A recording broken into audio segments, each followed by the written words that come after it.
Assalamualaikum warahmatullahi wabarakatuh. Bismillahirrahmanirrahim.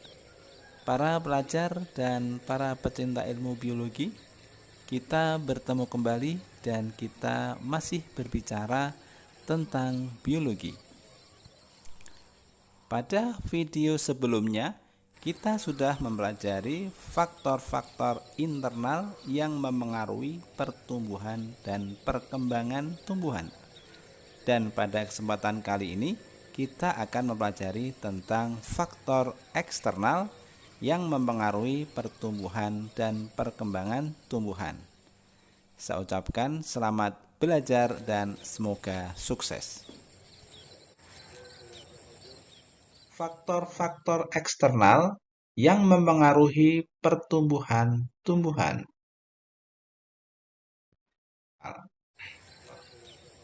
Faktor eksternal adalah faktor-faktor yang berasal dari luar tubuh tumbuhan.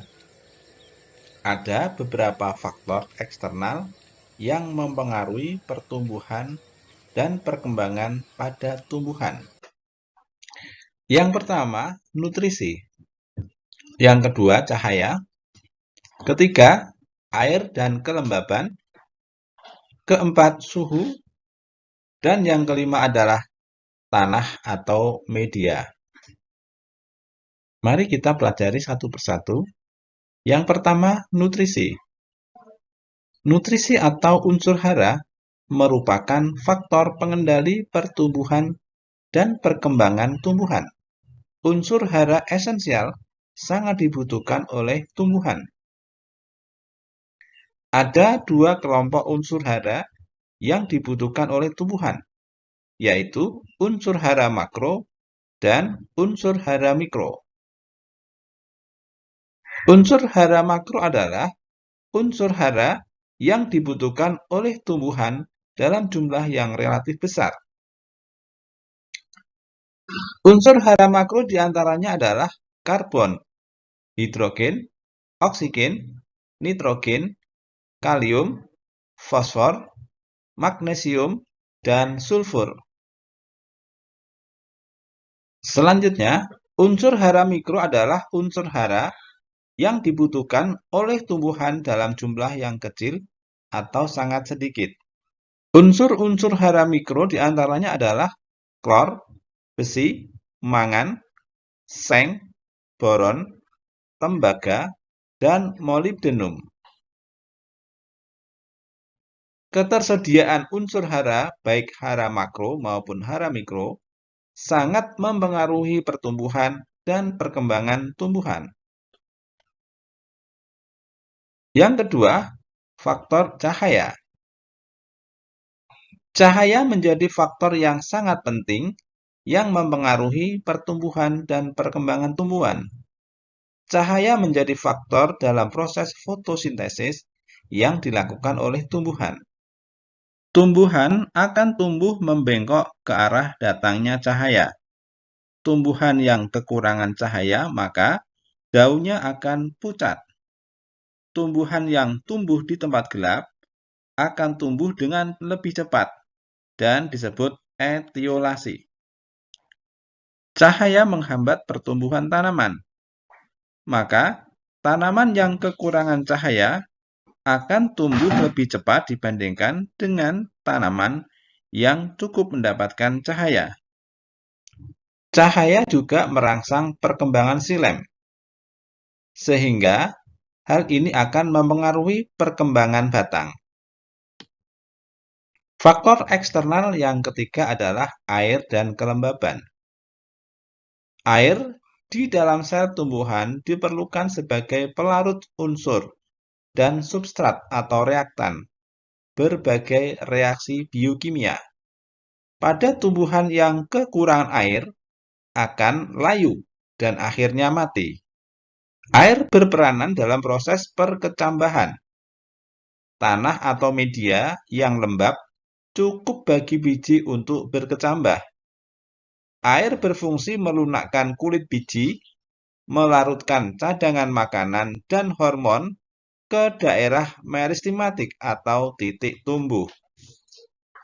Jika tanah kekurangan air, maka akan memperlambat perkecambahan. Faktor yang keempat adalah suhu. Suhu berpengaruh dalam mengontrol perkecambahan dan pertumbuhan vegetatif. Pada proses perkecambahan, imbibisi berlangsung lebih cepat pada suhu yang agak tinggi. Suhu berpengaruh dalam kecepatan pengiriman makanan dan hormon. Suhu juga meningkatkan respirasi, pembelahan, dan pemanjangan sel. Pada pertumbuhan vegetatif, tiap-tiap tumbuhan memiliki suhu optimum yang berbeda. Ada tumbuhan yang sangat sensitif terhadap fluktuasi suhu. Ada tumbuhan yang harus dilindungi dari suhu rendah saat pembungaan ataupun perkecambahan. Perkecambahan atau pembungaan yang diakibatkan oleh rangsangan suhu yang rendah disebut vernalisasi. Faktor yang kelima adalah tanah. Tanah adalah media bagi tanaman. Di dalam tanah itulah tersedia unsur hara atau mineral yang dibutuhkan oleh tumbuhan. Selain itu, tanah juga memiliki kondisi pH yang berbeda.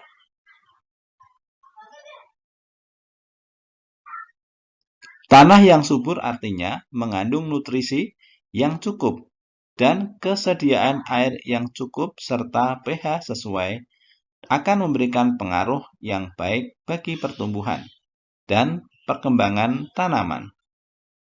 Demikian pula sebaliknya.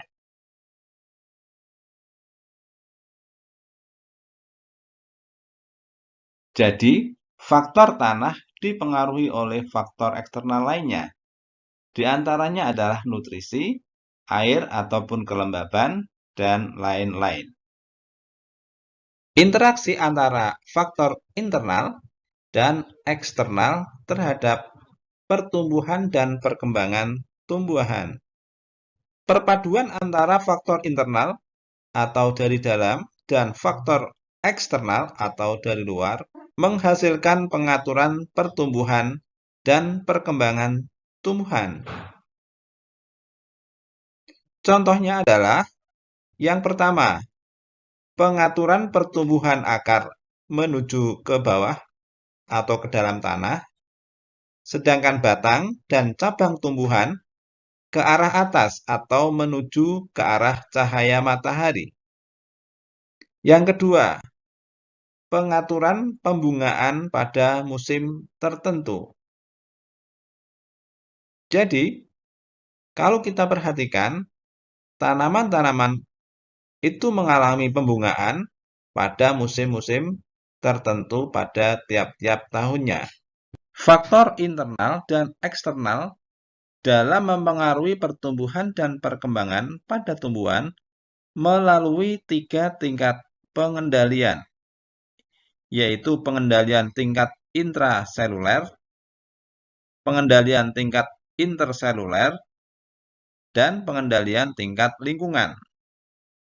Pengendalian tingkat seluler terjadi di dalam sel, meliputi pengendalian genetika pertumbuhan dan perkembangan. Tingkat pengendalian yang kedua yaitu tingkat interseluler. Terjadi di antara sel yang dilakukan oleh hormon tumbuhan, vitamin, dan unsur hara atau nutrisi. Dan pengendalian yang ketiga adalah pengendalian tingkat lingkungan, yaitu dilakukan oleh faktor-faktor eksternal yang terjadi di luar tubuh tumbuhan, seperti oleh suhu, kelembaban, cahaya, dan lain-lain. Interaksi antara faktor internal dan eksternal dapat dimanfaatkan, misalnya oleh para petani yang dapat memanfaatkan hormon pertumbuhan untuk mengatur masa penyimpanan hasil panen buah-buahan. Dalam bidang lingkungan, pengetahuan tentang interaksi faktor internal dan eksternal ini dapat digunakan untuk membuat konservasi buatan, misalnya dalam usaha penyiapan bibit untuk reboisasi. Latihan soal. Jawablah pertanyaan-pertanyaan di bawah ini dengan tepat. 1. Jelaskan bagaimanakah pengaruh cahaya pada proses pertumbuhan dan perkembangan pada tumbuhan. Yang kedua, apa yang dimaksud unsur hara mikro dan berikan 3 contohnya. 3. Jelaskan bagaimana peranan air dalam proses perkecambahan tanaman. 4. Mengapa tumbuhan yang kekurangan cahaya justru tumbuh lebih cepat? Dan apakah keadaan ini baik untuk tumbuhan? Dan yang kelima, jelaskan 3 pengendalian yang dilakukan oleh kerjasama antara faktor internal dan eksternal dalam mengendalikan pertumbuhan dan perkembangan tanaman.